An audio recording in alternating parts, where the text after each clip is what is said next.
Hello ma'am, magandang hapon. Magandang hapon. Pangalan mo ma'am? Cecilia Tumaka. Kumusta naman kayo ngayon? Okay lang. Kayo ba ay nag-aaral? Opo. Anong college na po?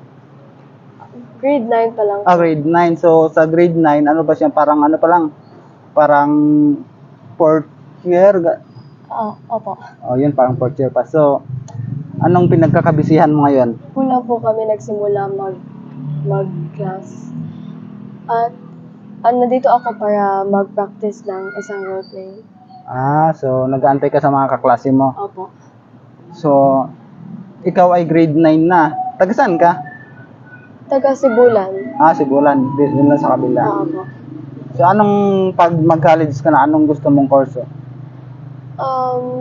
STEM. Gusto ko kasi maging architect. Gusto kong mag-draw at mag-design. So, yun talagang pangarap mo na kurso na Opo. kukuhanin. Opo. So, bukod doon, may second choice ka. Oo. So, ilan kayo magkapatid? 5 kami. Pangilan ka? Pang-4. So, ikaw yung ikaapat. Parang pangalawa sa bunso. Oo.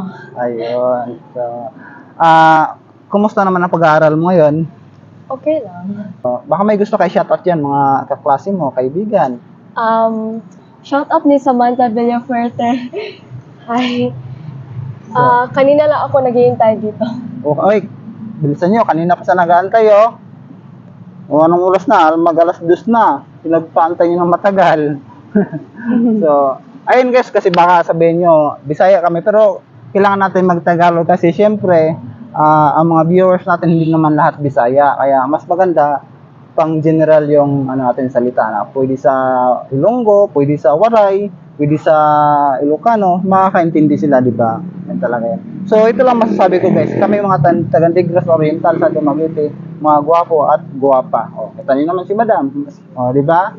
So, shoutout sa taga Sibulan. Sibulan, no? Shoutout sa mga taga Sibulan. So, okay. So, sana makapasa ka kung ano mang Salamat po. Salamat. Yun.